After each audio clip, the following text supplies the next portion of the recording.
So, PSV 1, Arsenal 7. 7 goals away at PSV, people. You heard it right. We've got Rory in the building. A very different mood, a very different fan cam to the one we did last week. Rory, 7-1 to Arsenal, mate.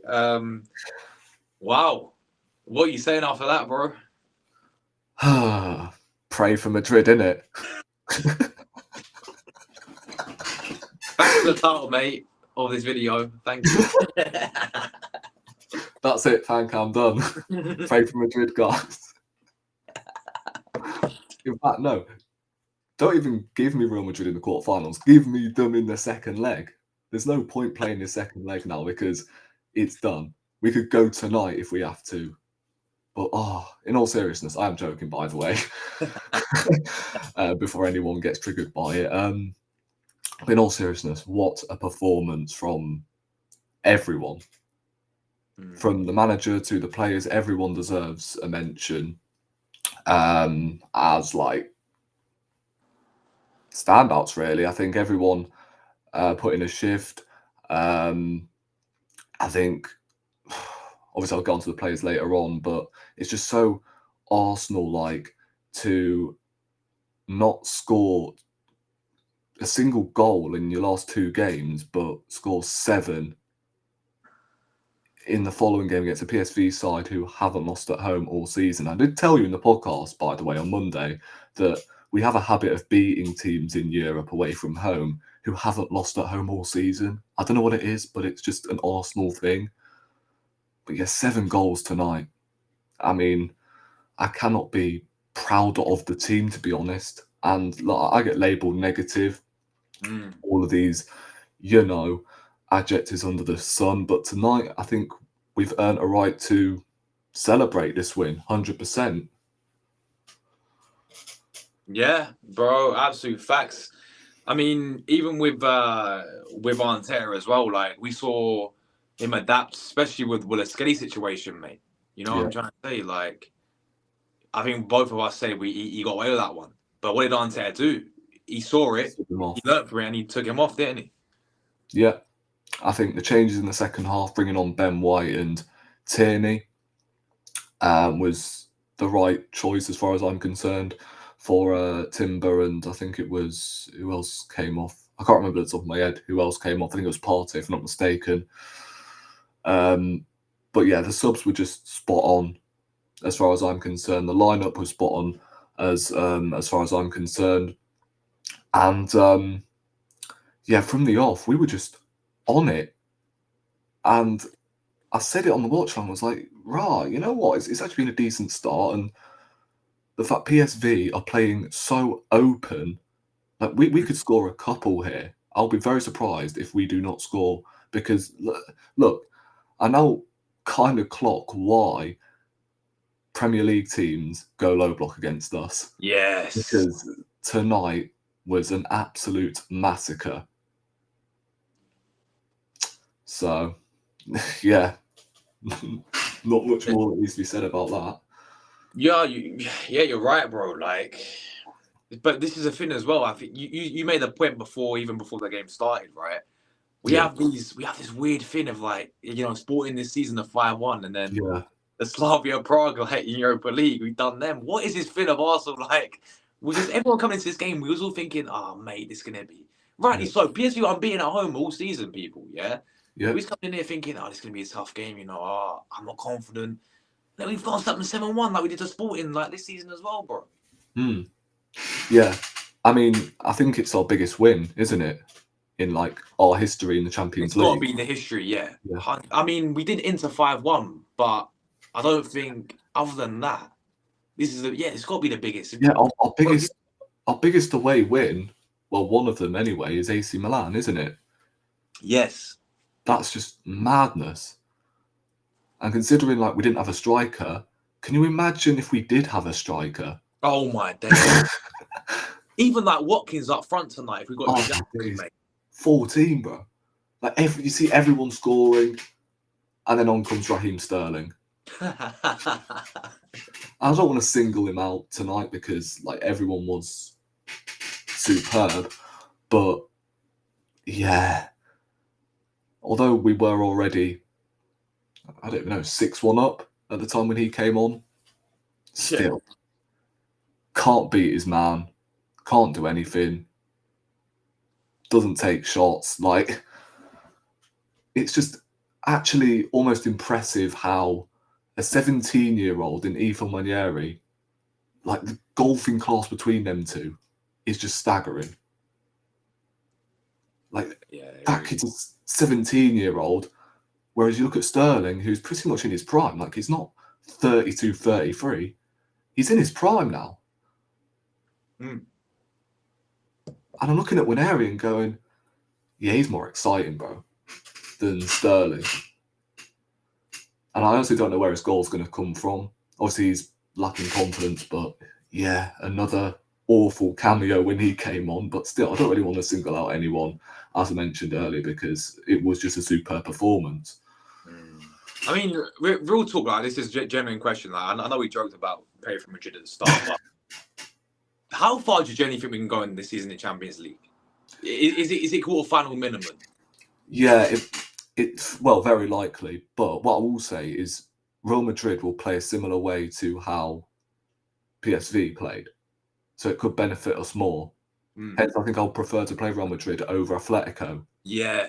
In the quarterfinals, because you know what Atletico are going to do under Simeone. Whereas Madrid, they have had struggles defensively all season. And if they go for it, then we could pick them off on the break. Hence, I think, unpopular opinion, I think Real Madrid would be not an easier opponent than Atletico Madrid, but I'd much rather play them than Atletico Madrid. In fact, I think that's the wrong terminology, really. I think what I'm trying to say is Real Madrid would suit our game plan better, is what I'm trying to say. Not that I would prefer to play Real Madrid. Yeah, no, I'm with you 100%, man. Because, like, thing with Atletico, bro, like, you think about low blocks in Premier League and how annoying that is, bro. You got Simeone and the master of it, man. They're known for that as well, and the physical side of things as well. You know how they're a bunch of like bastards, mate. Yeah, I think I watched the Man City game when they played against Man City. That was a nightmare to play. Man City, I think, only scored 2 goals against them in both legs, didn't they? So I definitely hear where you're from there. No, I think it was 1 goal. Yeah, it was 1 goal. What the other second leg ended 0-0. Yeah, so that'd be a nightmare to play against them. So yeah, I hear where you're coming from. But for this game, and I think you said Rice, didn't you? But man of the match, you. Oh, so many contenders, in my opinion. I think Declan Rice was outstanding. Yet fans were sat there cussing him out, acting as if he was the problem. Yeah. Because we splashed £100 million on him and he slows our attack down. It's all waffle. Tonight he was outstanding. And in a big game, there's no one who can compete with Declan Rice. No one.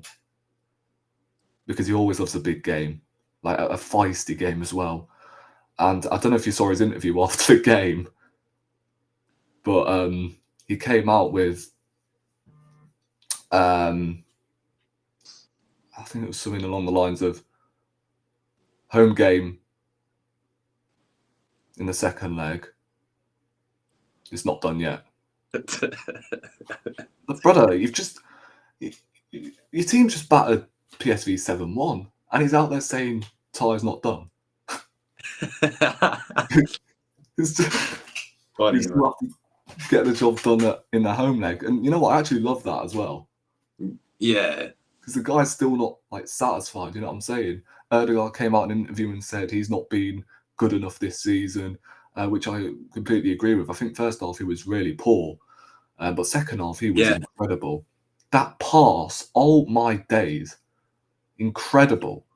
And you know what? I'm not really asking for Odegaard to drive when teams are sitting in, but I want him to find that killer pass. And in that game tonight, he found that killer pass to Calafiori, who looked more threatening than Sterling when he came on, which is madness. He got an assist and he scored a goal through the middle, which is just madness. Like, the guy's not a defender. How the fuck is this guy spawned in to be a defender? Madness, when this guy should be probably playing in midfield. or up front. I Yeah. thought Mourinho had a decent game up top, good hold-up play. I thought Trossard had a decent game. I mean, that pass as well leading up to, was it the 6th goal? I've lost count. I lost count. Yeah, I can't Yeah. remember. Yeah, that pass was filthy. And then the pass from Calafiori, exquisite. But I wanna talk about Jurriën Timber as well tonight. He's Yeah. up there with man of the match for me. He was outstanding. He's been brilliant all season. The fact he's come back from an ACL injury and the level of consistency he's playing at, so impressive, ain't it? Like, Facts. that guy is well and truly a warrior. He will put blood, sweat, and tears into this club, and that's what I like. Lewis Skelly, yeah, he was lucky that he didn't get sent off, but he got the assist and was playing pretty well before that. Yeah. Obviously, he got subbed off because we can't risk any suspensions because our squad's thin, innit? So we can't afford to have any suspensions, injuries. And Mikel did the right thing. He brought off Winero, more on him in a minute. He brought off Partey. Surprised he didn't bring off Rice though. I thought Jorginho would have come in later on in the game to see it out, but he left Rice on. And Marino obviously came off. It's evident that he's going to be starting at the weekend against Man United. And obviously Tierney came on, and Ben White. Good to see him getting minutes as well. But Ethan Nwaneri tonight, yeah, I called him Ethan Neymar in my match reaction. Although they didn't play in the same position, but like the way he moves on the ball, like, oh my days, bro. In fact, Neymar or Messi is actually the Argentinian Nwaneri or the Brazilian Nwaneri. Because the level he's playing at the moment, Yeah. he's almost set the bar so high that we're expecting him to perform week in, week out.